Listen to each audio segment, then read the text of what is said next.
welcome to another episode of Now About That, James and Sarah. I'm James. And I'm Sarah. And this will be our final episode of season 3. I know. I'm so excited for us. This is episode number 42. We've done 42 episodes for season 1, season 2, and this is our 42nd for season 3. And like I said, we usually take about 2 weeks off after we complete these, and it's a really good time because technically I'll have a week off before I start my next classes too.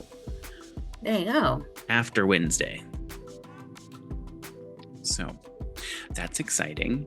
Mm-hmm. Today, Sarah, you saw I went to the beach and just sat on the beach for probably about 45 minutes. Which I loved for you. I was like, it's been a week, so I'm just gonna I usually go and get my hair cut, and when I go and get my hair cut, there's a beach like literally down the road from the place that I get my hair cut at. So I just went and I typically go and grab my lunch and then go to the beach and sit in my car and eat. And today I was like, it's a really nice day out because it was sunny, but it wasn't too sunny and it wasn't hot. It was like around 70-ish degrees outside, and then there was wind blowing, so it was a really comfortable temperature. So I was like, I'm going to go and I'm going to walk out on the rocks for a little bit and just stand for a little bit. And then I looked over and I was like, ooh, there's a sandy little part right there. I'll go sit on a rock on that sandy little part. And I sat there for about 30 minutes and just sat there and listened to the waves. Love that. So fun times. It's good to disconnect in nature a little bit sometimes. Yeah. And then I got back home and I have been watching, I went to the grocery store first. I kind of just drove around on my way back home. I didn't take the route that I usually take. I just kind of let the road take me wherever I wanted. And then I was like, okay, I don't know where I am, so I should probably figure out how to go. That's the best part. I was in South Providence, which is not too far from where I needed to be anyway. And it was around where they had Providence Pride last year. So I knew where I was once I got to a part where it was familiar to me. And then I just got back on 95. And then I went to the grocery store and got some snacks because I wanted some fruits. So I got some grapes and I got some blackberries, and I was walking around over in the produce section. I was like, ooh, there's peanuts, and I got a big bag of peanuts. Kind of just doing whatever I want this weekend. There you go. That sounds like fun. It's been a weird, rough week. I would agree. Like, we can start. So we will eventually. I pulled a few Reddit scary stories that we'll talk about, but I just wanted to kind of give a quick update on things that happened this week and talk a little bit about what's going on. So I had a weird conversation last week, and I think we talked about it a little bit with a manager who had another manager email him. And then he forwarded it to my boss, Karen. And it was about me pushing back and telling people that I couldn't approve something because they didn't give me the information. We talked about that, right? It sounds vaguely familiar. So, during the meeting that we had on, I think it was Wednesday or Thursday last week, he was like, well, I'll just send him a note and just let him know to kind of touch point with you. I waited until Tuesday afternoon and I was like, I haven't heard anything, so I'm just going to schedule something. So I scheduled a meeting with him on Wednesday or Thursday. One of the 2 days that I was, one of the 4 days that I was in after Tuesday. And I said, I just scheduled a quick meeting, and I was like, I went into the meeting. I was a few minutes late because I forgot I had signed up to help train another session. And I was just like, so just let me know what's going on. And he was like, oh, well, it seems like some of the supervisors are taking your emails, and they seem like they're being yelled at or being like talked down to because it's something that they should already know. And I agree, they should already know. And I was like, so why are we having this conversation then? This should be a conversation you should be having as a manager with your supervisors, telling them that maybe they're reading too much into the context of the email. And he was like, well, maybe what we could do, or what you could do, is potentially like add a hello or a good evening or whatever. And I was like, I typically start every single email I send with good evening, good afternoon, good morning, whatever time of day it is. Right. And then go into what I'm telling them, because I was told 10 years ago that it makes sense to start your email like that and not just jump into the information, because people will take it better. So I typically start all my emails like that. So I was like, the only time I don't is when I'm answering from my phone. And he was like, oh, well, I'll pull up an example. And he pulled up an example, and it was like, I looked at it, and the time and date lines up with what I was saying. I answered it while I was on my way home. Shut the front door. That's awesome. 93.57% for my Unit 9 assignment. Woo! Sorry, I just got that notification, so I wanted to look at it. But I was like, that's an email I got. I was on my way home. I was sitting in traffic, and I was like, I like to answer my emails as soon as I can, as quickly as possible. And he goes, I totally understand. And I agree, you do a really good job of answering emails quickly. And I was like, so what I did was answered on my way home. And I'm like, it's hard for me to throw in flowery words and like nice content, like nice. I'm a very high blue, which is in Insights talk. It's where you are very data driven, and a lot of the information you give is to the just states the facts, and there's not too much flowery words or emotion put into it. It's because I'm not that type of person. That's not how I communicate. My communications are, here's the information you asked for. There you go. And that's just the way I am. I'm like, sure, can I try to send an email where I add some flowery words in there? I can try. I'm not going to say I'm going to be able to, because that's not how I communicate.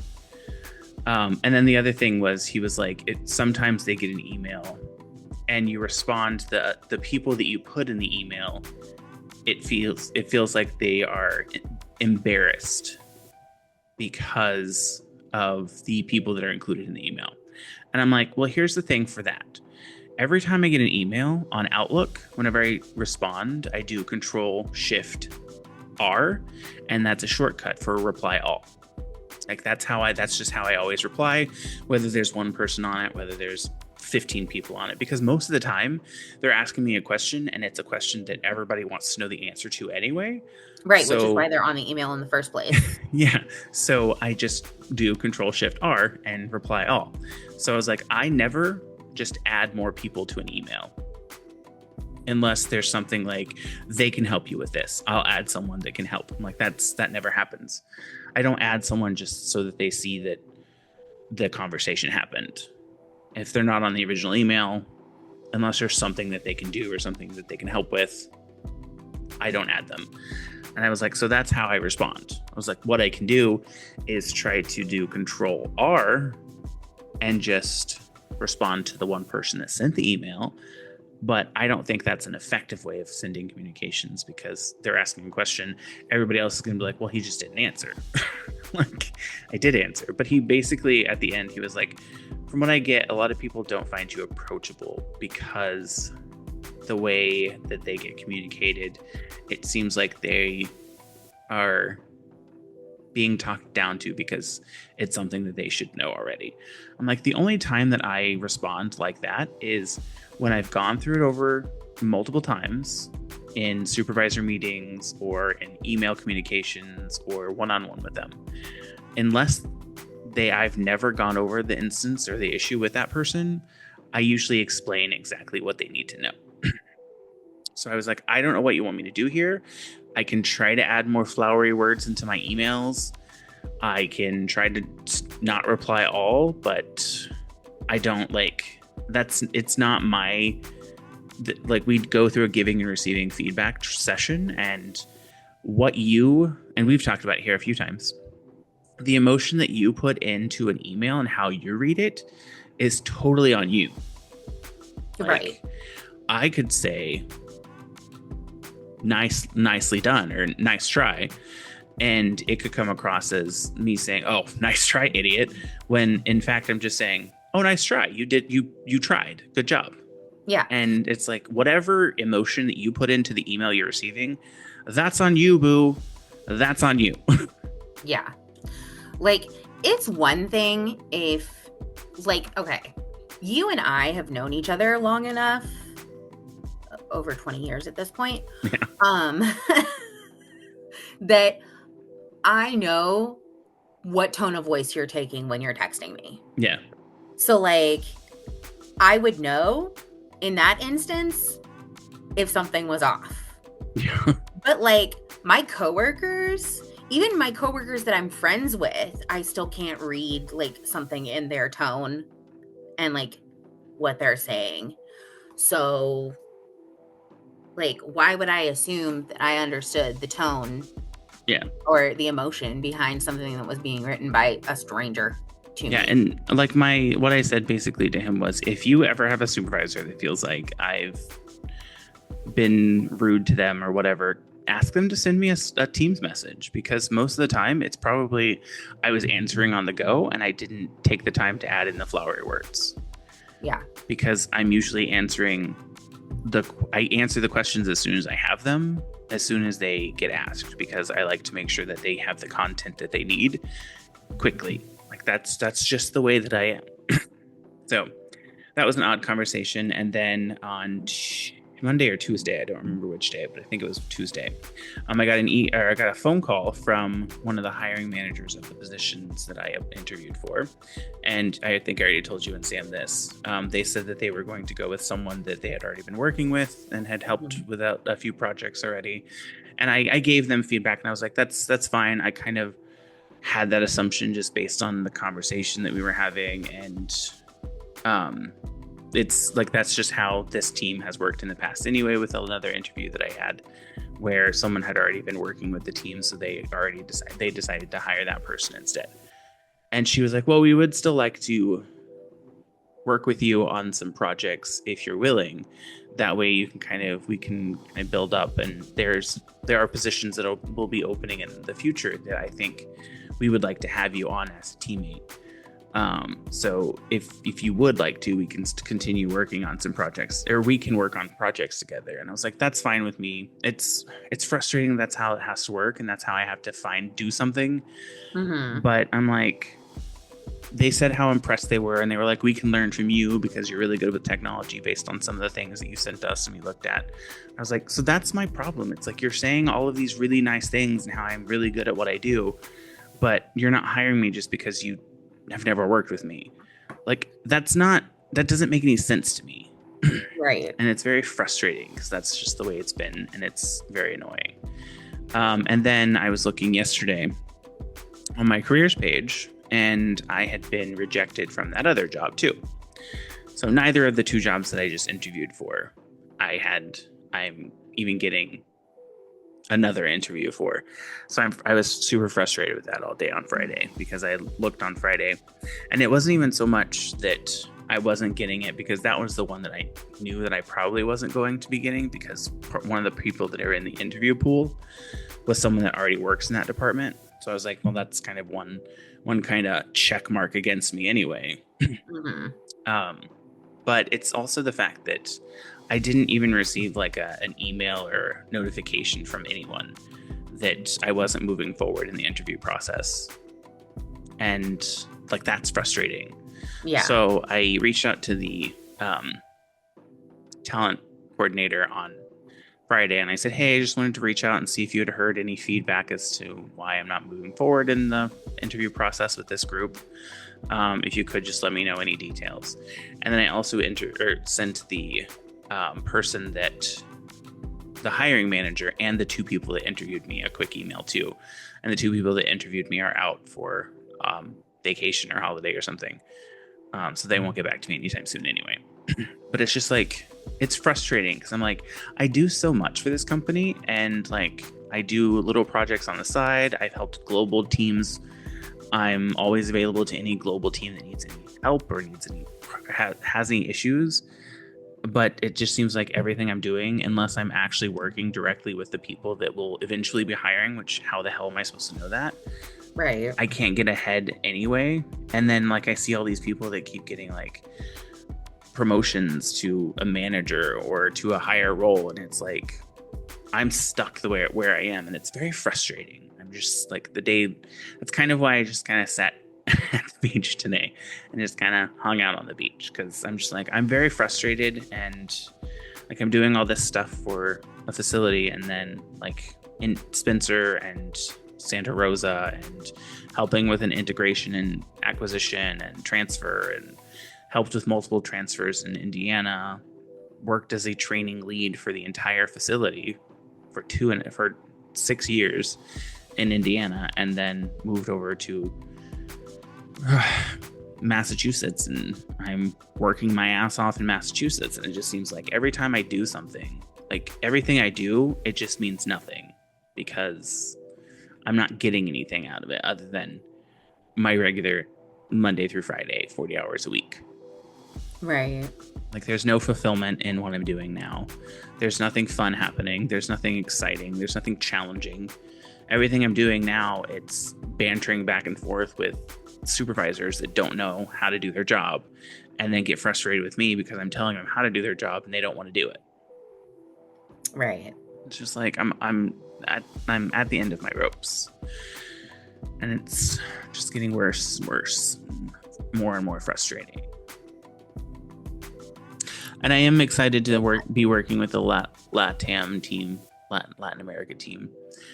They've been really fun. They've been really nice. It's been really good getting to know them. There's some tension in some of their meetings. So, Ricardo, if you're listening, don't listen to this, because their team does listen sometimes. But the last couple of meetings that I was in, they were very tension. There was some tension in the group, and I was like, eeh. But it's not like nothing. It's nothing crazy. Mm. But they've been nice to work with, and I'm kind of trying to decide if I want to say, I know that you gave me this task to work on, but the other things that you guys are doing are more interesting to me than this one.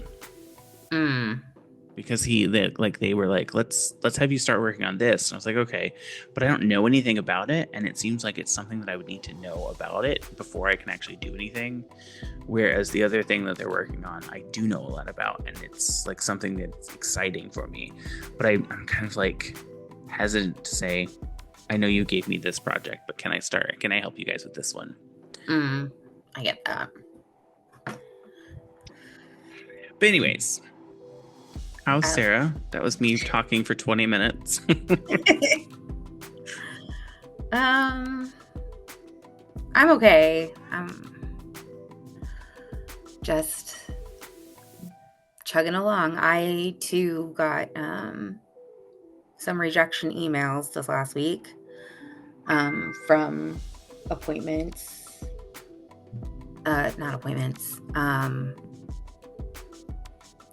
applications. Sorry. Applications that I had been putting in because I wanted to be a library assistant, like actually get to utilize my degree. That'd be super cool. No. But so far it's just been rejection after rejection. The job market is not great right now, which doesn't help. No. Yeah, it's garbage. And just the other thing that doesn't help though is like using AI to filter resumes and applications. Like I understand, but at the same time, it's just like you're missing out on so many qualified people because you're just basing this off of like one or two different words. Like, what are you doing? Yeah. And I personally feel like they should have to disclose that. Yeah, you would think that it might be something that they would want to disclose, like AI is involved in the hiring process or the weeding process. Yeah, I don't know. It just doesn't sit right with me. But anyway. Yeah, but I mean, I would say that's been going on for a long time, though. Like that's not. Yeah, but it's really ramped up. Yeah. In the last like year. because I ran into it a lot before I got the job at LBJ last year. So, well, would you like to get into some of these scary stories and read through some of these? I sent a bunch. Like I said, we don't have to go through all of them. I think I sent 2, 4, 6, 8, 10, 12, 14, 15. Don't have to go through all of them. A lot of them are pretty long, so we probably won't even read a lot of them. I just thought they were pretty. They sounded really interesting. But the first one that I can read, it's the one that I'm looking at first. Is called A Strange Coincidence. And it said, I had a strange nightmare a few months ago. The memory is fuzzy, but I remember meeting 2 girls on the road and bringing them home, ? I was showing this phone to one of them, showing her how I edit photos of, if you use IBIS Paint, I don't know what that is, then you know about the Liquify pen. I was about to show her how to use it, but the face I was going to edit was kind of smiled creepily before I even started editing it. I tried to ignore it, but no, the face kept widening the grin a lot. It was scary, and I woke up from the nightmare. That afternoon, I was watching a YouTuber named Big Gaming 64 play a horror game named Micaroles? Sure. There was a grandma character a bit into the video in 1932. 19 minutes and 32 seconds. The grandma started to smile the same way that I dreamt of. And then there's an emoji with like the scared little drippy sweat drip thing. Yep. It wasn't the first time that this kind of thing has happened to me. Somewhere in March, I had a dream of hugging a friend. Then in the afternoon, my parents were leaving for Umrah. Umrah? I don't know what that is. My dad hugged me just like how I had hugged my friend. Has this ever happened to you? Yes. No. Umrah is sometimes considered the lesser pilgrimage, in that it is not compulsory in all Islam schools of thought, but is still highly recommended. So it's basically an Islamic pilgrimage to Mecca. Oh, okay. But it's not the big one. It's a smaller one. So, but anyway, yes, I've had dreams where the next day I saw what was in the dream. Oh, okay. Since you say it like that, yes, I've had that happen to me. Maybe not the next day, but like at some point, yeah, in the future, it happens, and that's always called deja vu. Mm-hmm. So yeah, I've definitely had moments of deja vu, but I've not had like perhaps as creepy a moment of deja vu, but I definitely have had it. Okay. And then I'm assuming that you read that one first because you wanted me to read the longer one. Well, they're all pretty long after that one. Well, which one are you looking at now? Pillars of Creation. Oh yeah, that one's real long. The next one I have up is found voice recording from missing MH370. And it looks long, but there's a lot of like single word, and then it goes down, it enters. Oh, yeah, I see what you're talking about. It just looks long because it's, yeah. Yeah. I write like that sometimes. All right. So you don't have to read the Pillars of Creation. If you want to read the other one, the found voice recordings from missing blah blah blah. We don't have to read the Pillars of Communicate Your Creation. Oh no, I'm fine. I'm fine with reading it. I just thought it was funny. It's long. All right. For some reason, I think that was the one that was last on my list, and then I accidentally like grabbed it and drug it out of the tabs, and it made its own window, and I can't remember how to get it back in a Mac, so it's kind of just on its own. Okay, all right.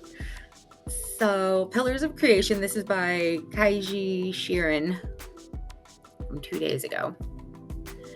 Just like any other humans, I'm curious about alien life. Any other human? The first time I saw the enhanced photo of Pillars of Creation, I can't help but wonder what it is. When I was a kid, I wondered what it was made of. Can we touch it? Does it feel like stone, clouds, sand? I was curious. I searched about it, but my searching wasn't enough. I want to know its entirety, even its history. There was an old sage living in the top of the hill kilometers away from us. He makes magic potion that answers your deepest questions. I drove there and brought enough money. I really wanted answers. I paid him $200 and went home. I arranged my things in my room to make huge space. I sat on the floor and placed a dead rat in front of me and a fresh rose behind me. I closed my eyes and drank the potion, all of it. The taste sucks and it smells bad. I said my thought. I want to explore the Pillars of Creation. If it's gone now and what we were seeing was just its reflection, then I want to see how it was when it was still physically existing. I want to explore it. I stayed in this position for like 2 minutes until I feel sleepy. I began dreaming. I was flying toward the stars, meteors, planets, anything I can see in there. And then I stopped. And then I slowly approached it, the pillars. I began to hear noises. They don't sound human. Their voices had vibrations and echoes. Oh God, I started to see alien life. But wasn't Pillars of Creation made of dust and gas? Whatever I'm seeing, I know I'm looking at a completely different habitats. The living things there were built different too. This was insane. There was a light brown creature carrying a boulder with both his arms. He had a short elephant trunk on his face and his huge eyes were dark purple. His fellow creature approached him, which I assumed was his wife. His wife had 2 children with her, and they helped him carry the boulder. The children were just like human children. You can see them laughing and playing. Father and mother wiped each other's faces with their trunks. I think it's their way of showing affection. I can't believe what I'm seeing. My heart was beating fast. I continued to fly. I saw another of their kind who was making a loud noise. It sounded like a cry, a mournful cry. It was kneeling down and patting a long snake-like creature with tiny legs similar to that of a lizard's legs. It patted its head and back, and it leaned on this creature. Is it a pet? Is she mourning the loss of a pet? I flew away again. This time, I saw many of their kinds lining up and carrying what seemed to be their fruits and vegetables in this habitat. They looked sad and defeated. And then I saw another different creature. This creature was 3 times taller than them. It looks like a standing camel. Its skin was greenish, its eyes had long eyelashes, and it's wearing clothes unlike them. This tall being was wearing a red robe and had a diamond necklace. He took one of their offerings, smelled it, and ate it. The way it moved was similar to us humans. It began to speak in an unknown language. It doesn't sound monstrous, and it's similar to when we hear a foreigner talk. It kicked one of them, and everyone started to make depressing noises, but they can't seem to do anything about it. I feel bad for these creatures. What's happening here?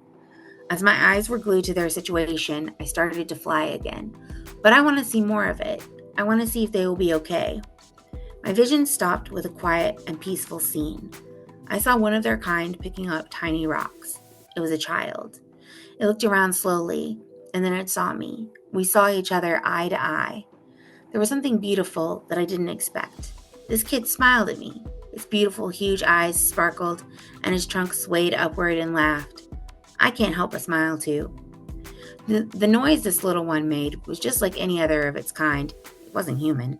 But something about the sound made me assume it was happy and being playful to me. I tried to get closer to it.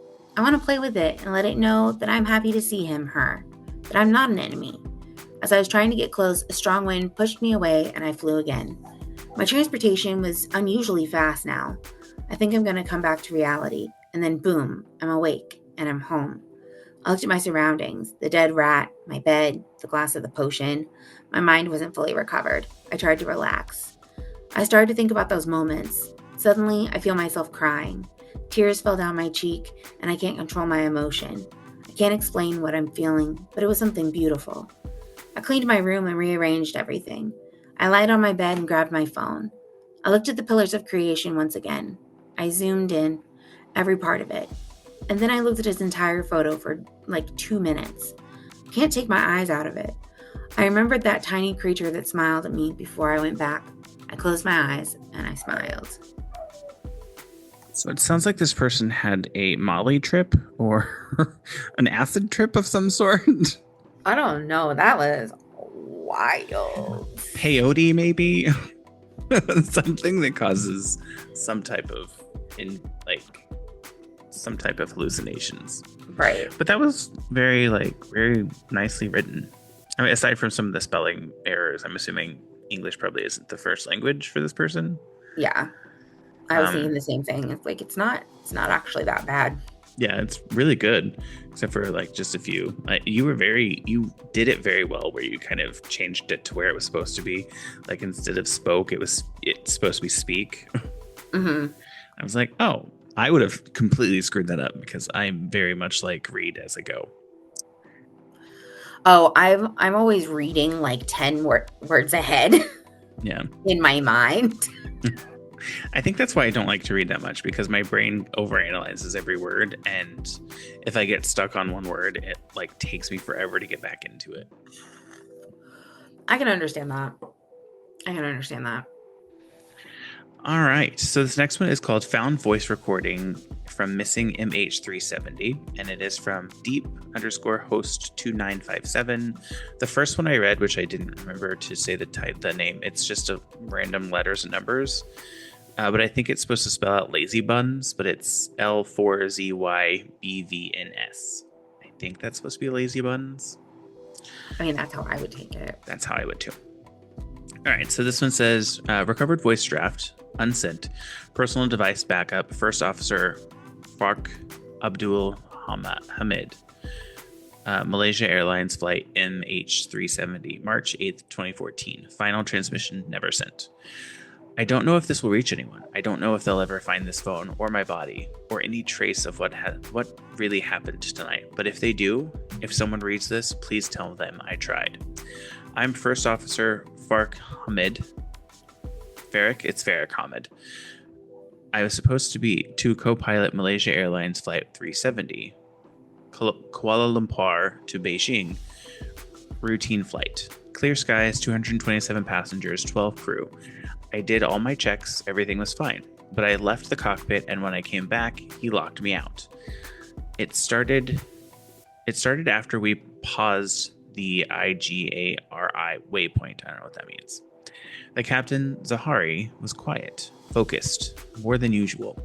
I chalked it up to fatigue. It was a night flight, after all. He said I could take a break, stretch your legs. He said, I'll handle things from up here. I should have seen it in his eyes. I got up, stepped out, maybe 2 minutes, no more. When I turned to return, the cockpit door was shut, locked. I typed in the override code, nothing. I knocked lightly at first. Zahari? Silence.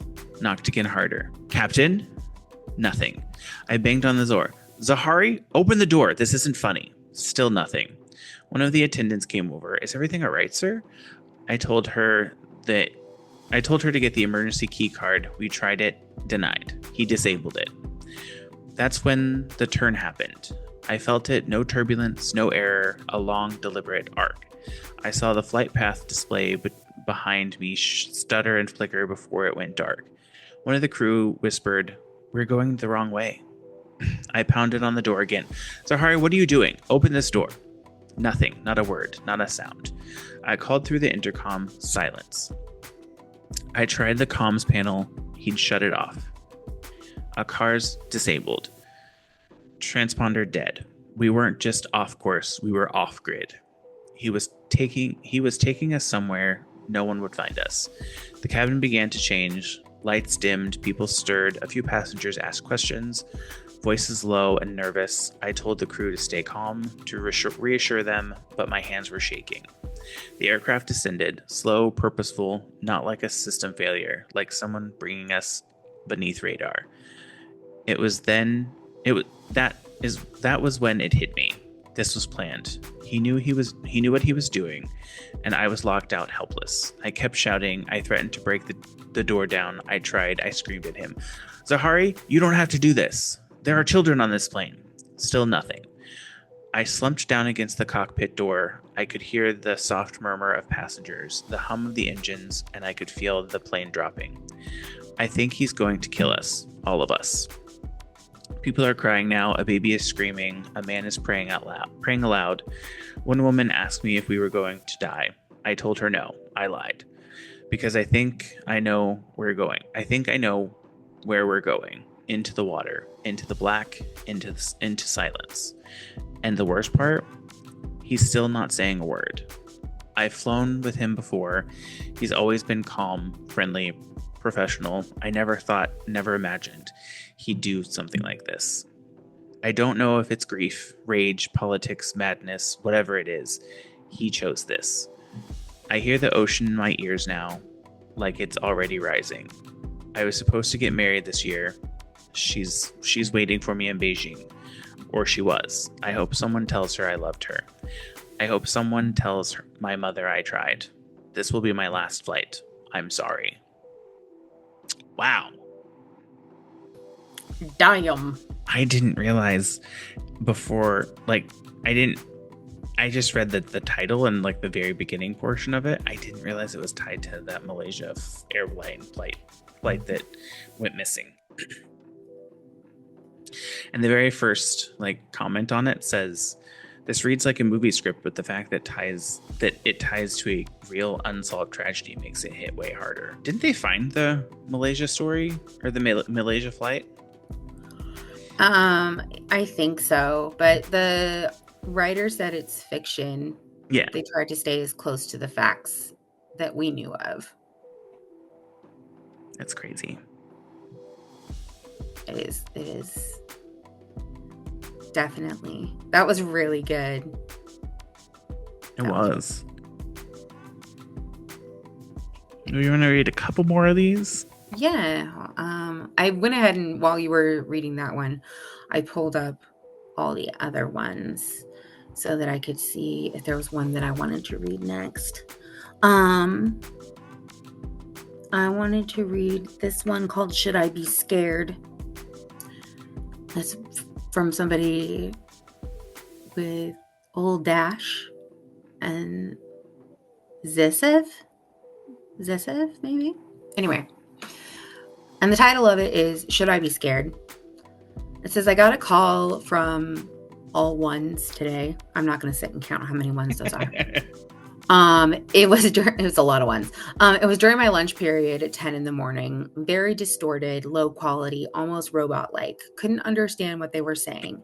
It was creepy sounding. I jokingly said, Jeff, is that you? And simultaneously, what I believed to be a he said, do you recognize my voice? Terrifying. After that, I said, no. And they replied, why do you call me Jeff? That's not my name. And I said, I don't know. Honestly, was lost for words. It then said their name. Honestly, it was so distorted, I couldn't understand, and it was loud in lunch. Maybe it said Michael Nathan? Not sure. Pretty sure on the Michael. I'm home alone tonight. I'm terrified. I don't know if I'll sleep. I want to try to track the number, find the real number. I know I probably can't. But I'm also angry? I don't know. Should I be scared? That's interesting. I've gotten so many random phone calls this week. It's so frustrating sometimes. I love this comment that says, you're okay. Just drink some water and chill. I don't know. I never answer random numbers that I don't recognize. I typically do because a lot of the times it's something for work or something for school or and I always answer from Indiana because I don't know if it's something for the about the family, so I always answer. But it's typically garbage. Most of the ones that have come this week are asking me about benefits for Part A or Part B and whatever Medicare, and I'm I don't have Medicare. Stop calling me. Weird. But it's a bunch of scams where they're wanting to get your information because they're going to give you these quote unquote benefits that that don't actually exist. Right. So the next one I'm going to read is pretty long. And it's the paid paid to watch him sleep. And it includes a little snippet from an ad that this person responded to, apparently. And it's from Dawn of Comics, DAWN of Comics. Paid to watch him sleep. I was looking for a second job to help pay for school. It had to be at night since I already had a day job, and ideally I'd work alone so I could use that time to study, maybe a gas station or a store clerk position, something like that. But jobs like that go fast. Scrolling through forums and classifieds, I wasn't having any luck. Then I came across a post titled, "Someone to watch me sleep." I rolled my eyes, definitely a sex thing. Hard pass. An hour later, I was still coming up empty. Out of frustration, I refreshed the page. The same post popped up. Someone to watch me sleep. So I clicked on it. I sighed and I clicked on it. Might as well see what the weirdo wanted. It read, "I'm looking for someone to watch me sleep. I have medical issues and need someone to stay awake in the room with me all night. I'm a heavy sleeper, so you're more than welcome to bring a book, your phone, or anything else you may want to pass the time. You must stay awake. I will pay $150 per night for the hours of 11 p.m. to 7 a.m. Money paid each morning. Contact details below." Now I felt like crap for assuming it was a sex thing when it was actually a life or death thing. Was I willing to be responsible for someone's life? I needed the money, and 8 uninterrupted hours of study sounded perfect. I typed in the phone number and called, hoping no one would answer. No one had beaten me to it. He answered. He sounded friendly. I always hope that nobody answers when I have to make a phone call. Yeah, I do too. Yeah. I typed in the phone number and called, hoping no one had beat me to it. He answered. He sounded friendly, but had a slight edge of panic in his voice when he asked if I could start that night. It was 9:20 p.m., plenty of time to grab my things and head over. Before leaving, I wrote a note to my roommate. "I'm going to watch a man sleep. Name, address, and contact information below. P.S. It's not a sex thing." Not sure if that was the best idea. Sam would definitely think it was a sex thing now. At 10:40 p.m., I arrived at his house, a nice 2-story home with a well-kept yard. Before I could ring the bell, the door opened. The man introduced himself as Timothy Roberts and thanked me for coming on such short notice. He looked exhausted, like he hadn't had a proper night's sleep in years. He led me inside and showed me to his bedroom. One last time, I assured myself this wasn't a sex thing. The room was large and neat. A king-size bed sat in the far end, a massive oak wardrobe opposite it. A bookshelf stood in one corner, next to a big comfy chair and a tall reading lamp. "You'll be sitting there," he said, pointing to the chair. Then he turned to face me. "The rules are simple, but must be followed." His voice was firm. "You have to stay awake and in this room while I'm sleeping." He paused, making sure I was listening. I nodded. "Yes, of course." "If, for any reason, you need to leave this room, you must wake me up first." He clapped his hands together for emphasis. "You must wake me up first." I clapped my hands. I don't know if that came off. "Sure thing." His expression remained serious. "Repeat it back to me." I held eye contact and recited, "I will stay awake and in this room while you sleep. If I need to leave, I will wake you first." I smiled, trying to reassure him. His shoulders relaxed slightly. "Thank you." Then he got ready for bed. The night passed surprisingly quickly. Between my studying and the soft sound of Timothy breathing, it was almost relaxing. Before I knew it, the sun was rising. A gentle alarm began to beep. Timothy rolled over, turned it off, and sat up, looked directly at me, and he asked, "How did it go? Did anything happen?" I frowned. "No. You slept soundly, and I got a ton of studying done." I stood, stretched, and packed my laptop. He climbed out of bed, got on his robe, and sighed, "Great. Thank you." As he led me to the front door, he handed me $150, crisp new bills. "Thank you," I said, pocketing the cash. "I hope you had a good night's sleep." He gave me a small, almost relieved smile. "Best I've had in a long, long time." He hesitated. "Same tonight?" "Of course. I'm happy to come back whenever you need me." I left with a pocket full of cash and a laptop full of coursework. This might be the best gig ever. For the next 3 weeks, I watched Timothy sleep every night. Every morning he looked healthier, brighter. I didn't know what this medical condition was, but I like to think I was helping him as much as he was helping me. Everything was great until I caught a head cold. I called Timothy explaining that I wasn't feeling well, and given his health issues, it might be best if I skipped a few nights. Silence. Then softly, please come over. I'll pay you an extra $50. $200 to sit in a chair with a cold? How could I say no? If you're sure you don't mind me being contagious. I don't mind, he whispered. Oh, wait. I don't mind, he whispered. And thank you. And thank you. That night I left my coursework at home. My headache wouldn't let me focus. Instead, I figured I'd watch some TV. 3 episodes into the Mafia show, my head dropped, my eyes closed. When they reopened, the credits were rolling. I had fallen asleep, only a few minutes, but I'd definitely fallen asleep. Heart pounding, I turned to the bed. Timothy was still there, breathing, sleeping. He was fine. Everything was fine. 7 a.m., the alarm beeped. Timothy sat up, turned it off, and stared at me. You fell asleep. His voice was hollow, disappointed. Sad. My head cold got the better of me, I admitted. It was only a few minutes. I checked on you right away. I'm sorry. He lowered his head. No, I'm sorry. He stood and left the room. Moments later, he returned with a handful of cash and extended it toward me. Take this. I counted $500.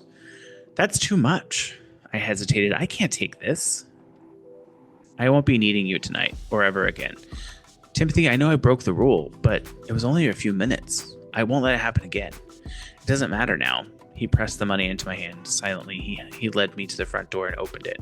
I stepped outside. Before I could leave, his voice shaking. Wait. I turned. His whole body trembled. His eyes filled with terror met mine. You need to find someone to watch you sleep. Oh, man. That's crazy. Damn. I like that. No, that was good. I thought it was like if he fell asleep, the guy was going to die. But, right. And then as it kind of went and the way that he reacted, it was kind of a sigh of relief. And it's very similar to the movie It Follows, but there it's intercourse. I hated that movie. It wasn't a very good movie. Oh my God. All right. And it had a terrible ending. It had a really awful ending on top of being a really bad movie. Like, it could have at least had a good ending for all the bullshit, but no. Okay. So we're gonna do one more each and then call it a podcast. Yeah, I think we can do that. The one I'm going to do is My Neighbor Fell in Love with a Ghost by Davina_flame_horror. It starts off with nope, no, it doesn't. It doesn't start with that. The detective knocked on my door at exactly 10 a.m. I knew he was here to discuss the recent death of my neighbor, Amelia. Just last week, I had discovered her dead body withering away in bed. The detective and I began talking immediately after I ushered him inside.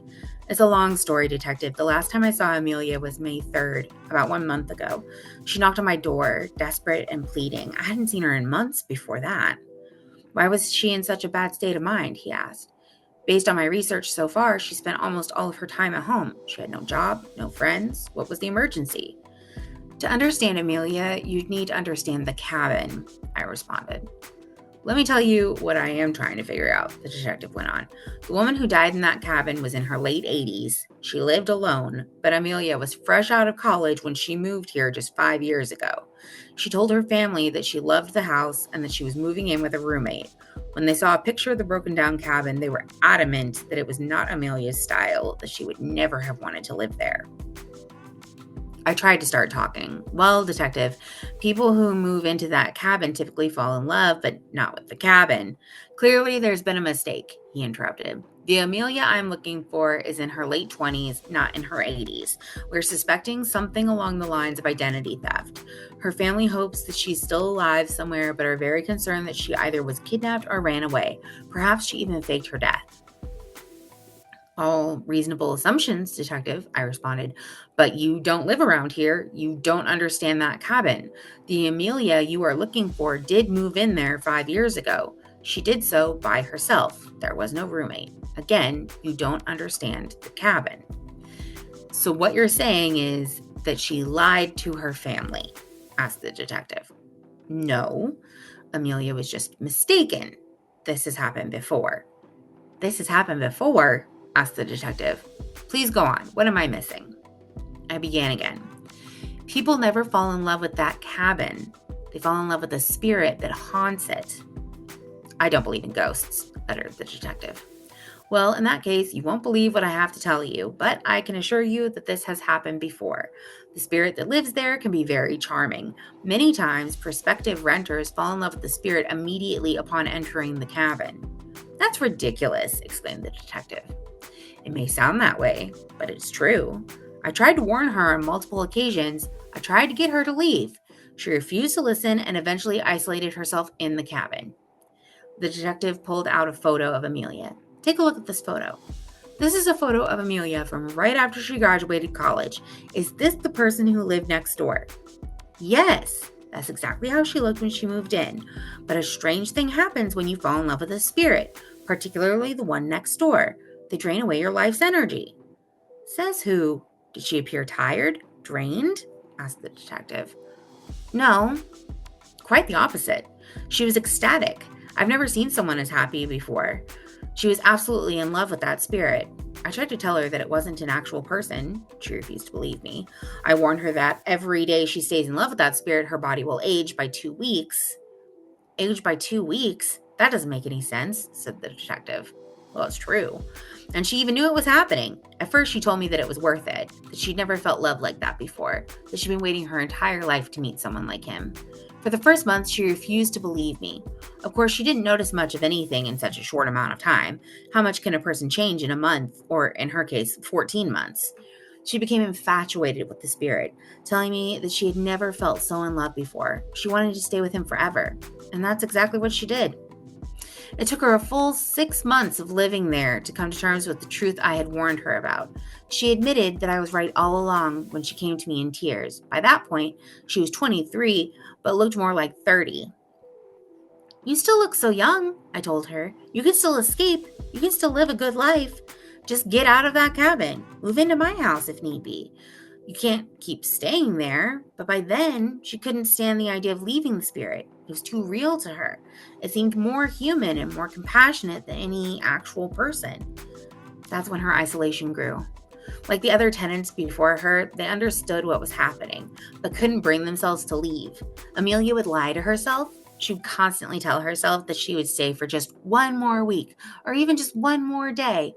But as she isolated herself away, her social life dwindled. She stopped looking for work. She stopped speaking to me, embarrassed that I knew her deepest secret. She didn't want her family and friends to see what was happening to her, so she ignored them as well. But as she isolated I didn't see her again for an entire year. By then, she looked to be in her mid-40s. You can't keep doing this to yourself, I pleaded. Do whatever it takes to get out. The detective spoke up. I don't believe any of this. There's nothing like this in the scientific literature. There's no natural explanation for spirits or rapid aging. Well, detective, I urge you to check your records, see who's lived in that cabin over the decades. I have a better idea, he said. I'm going to investigate that cabin right now. Suit yourself. I've been entrusted with an extra key to show the cabin on occasion. I pulled a key out from my kitchen drawer and led him outside across the lawn into the cabin. Looks really run down, he said. Doubt it would pass an inspection. We walked inside to a strong smell of rotting wood and mold. The front door opened to a family room, which was attached to a kitchen, restroom, and a bedroom. I can't quite place the smell, the detective said. I told him about the rotting wood and the mold as I covered my nose. No, it actually smells rather pleasant. I think it's coming from the kitchen. We walked into the kitchen where the smell was strongest. The smell is amazing, exclaimed the detective. And the views from this window, I've never seen such a fantastic view. Straight to that swing hanging from that beautiful tree. I certainly see why Amelia fell in love with this house. In reality, the swing was also broken and rotting, but I didn't say anything. I let him explore the small cabin as much as he wanted to. Perhaps he would find something he was looking for. I let him wax poetic about the bathroom and his intricately designed tile work, the tile work that I had clumsily done in a rush in one afternoon. I let him describe how the cabin seemed to be calling to him in a melodious tune as he stepped onto creaking floorboards that I should have fixed a decade ago. When he was done wishing all of the spiders and insects good morning, complimenting the leaky pipes, and praising the craftsmanship of the warped beams holding up the foundation, I approached him with a rental agreement. He signed it without a second thought. It was for the better this way. He was asking a lot of questions, and I had given him a lot of answers that could have landed me in a lot of trouble. But the detective was in his 50s. In 6 months to a year, he'll be unrecognizable. He'll be dead in a few years. He'll start to hear the spirit's voice tonight, and by this time tomorrow, they will have fallen in love. If he asks, I'll warn him about the dangers of staying. If he panics and begs me to help him reverse the aging like Amelia had, I'll tell him the truth, that there's nothing he can do. I won't tell him the entire truth, though, about how his fading life force keeps me young, about how when he dies in that cabin, his spirit will fuse with the rest of them, the dozens of others who have met the same fate over the last century. He'll be trapped in that cabin for as long as I live, which will, hopefully, with his help, be forever. Whoa. Yup. Some crazy stuff. Holy shit. This one needs to refresh because there's stuff hidden. That's crazy. It kind of, like, it sounds like to me that there's potentially, like, I mean, there's mold in it, obviously, but it's probably like a really bad mold that makes you hallucinate and your health decline rapidly. Or it's a story, and in that universe, these things are real. It kind of also reminds me of the movie, is it The Island or Old? I don't remember which, but they're on an island and it like rapidly ages them. Oh, yeah, I think it's Old. I haven't watched it, but I've heard of it. Anyway, what are you going to read next? What is your final choice? I'm going to do Weird Lady at the Hotel I Work At. I love that because that is the one I wanted you to do. By a Kraken 6889. And it says, to start, I want to tell you guys that I'm a night outer at a Hilton hotel, so I don't see many people. So the people I do see, I remember especially this lady. So about a month ago, I was working when I got a call down from a room complaining about some loud noises and bangs. The guy on the phone said she didn't have all her nuts and bolts, so to speak. I said, it's all right. I'll go check it out for you. From there, I go up, and the deadbolt is holding the door open. I cautiously peeked inside to see what was going on in the room. What was going on, but she was just simply packing and had hearing problems since she was older.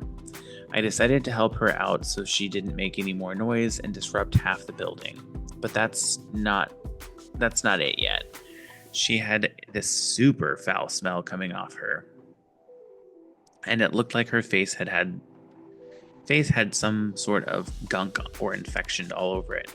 Of course, I didn't say anything and just went on as usual. She then later comes down and just starts staring at me up and down with this creepy ass smile on her face. And then she started taking pictures of the TV in the lobby, saying some like, people are out to get me, or something along those lines. She would randomly walk out the front canopy and just stare into space for 5 minutes, then come back in and take more pictures of the TV. All in all, some really creepy vibes.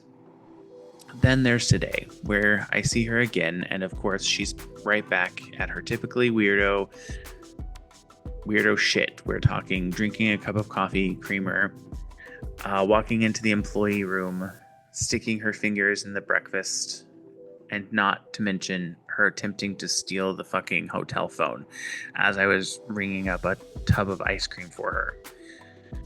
This lady genuinely freaks me the fuck out. Also, something of note, The housekeepers found her sheets and blankets in her goddamn refrigerator. I'm not entirely sure if this fits the criteria of this subreddit, but I have to say this lady has shook me to my core. It's like seeing a ghost in real life. I haven't been that creeped out literally ever. That was very difficult to read.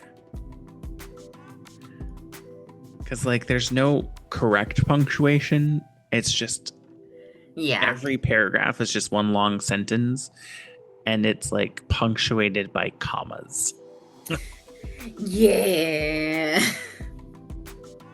It's funny. Dang.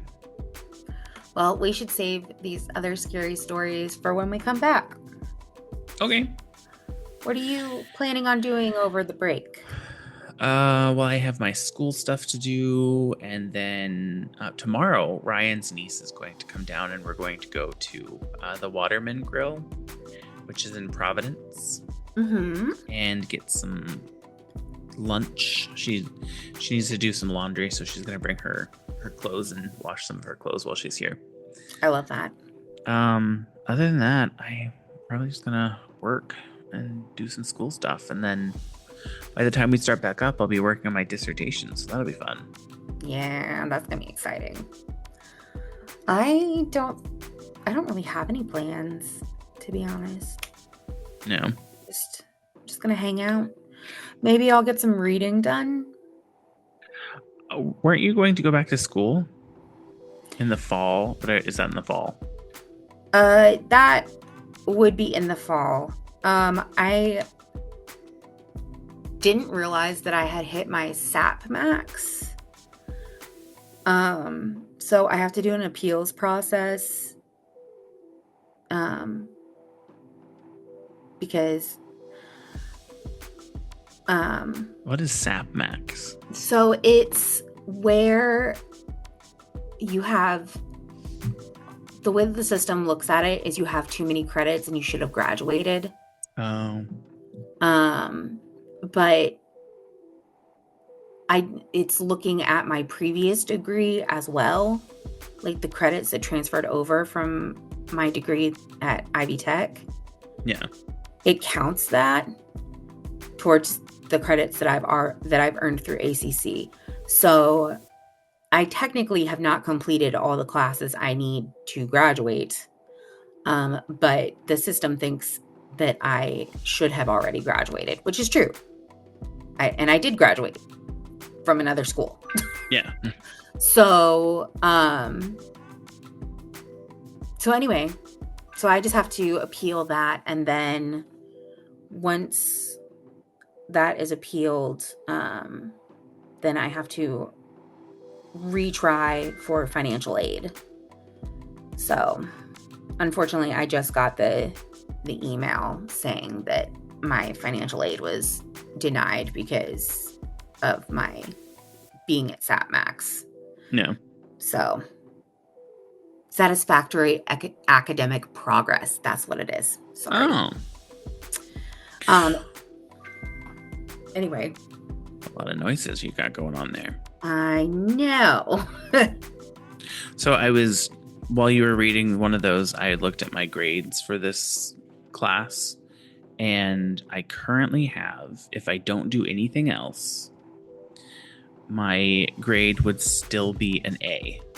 So if I don't do my last discussion board, I will have a 92.6%. Nice.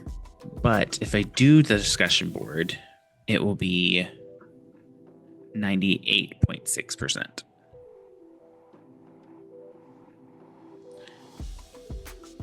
So I will have a very high A. Yeah, you will. I have all day tomorrow and Monday and Tuesday to do the discussion board, so I'm just going to do it anyway. I haven't even looked at it to see what it is. Well, what are you doing this weekend? Are you doing anything fun this weekend? Gardening, drinking plenty of water, staying off the internet. There will be gardening. There will be plenty of water. There will be staying off the internet. Be staying off the internet. I'm going to be hanging out with my work friend Stephanie tomorrow, Or at least that's the plan currently, is we're going to hang out and watch movies.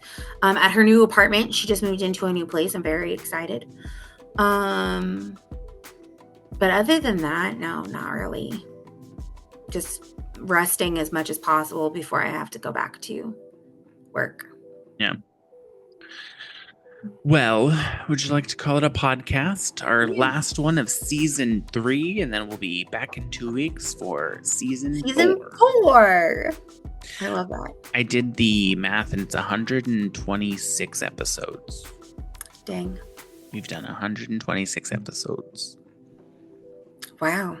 That doesn't feel real. Also, for some reason on the podcast phone, I don't have a calculator.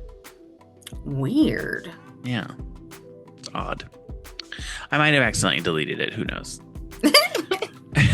Well, thank you for listening to this week's episode of Now About That with James and Sarah. If you like this episode, please give us a like, a comment. Don't forget to follow or subscribe. If you would leave us a review on Apple Podcasts, Spotify, or wherever you listen, as this will help get the podcast out to more people and help us grow. Feel free to follow us on social media. Our handle everywhere is at Now About That Pod. So we don't come up in the search, then we're not on that platform.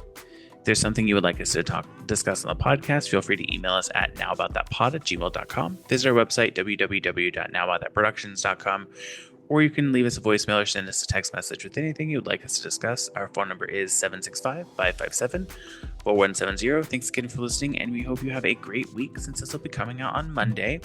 Sarah, enjoy the weekend, and you're 2 weeks away. You as well. All right. Bye, everybody. See you in 2 weeks. Bye.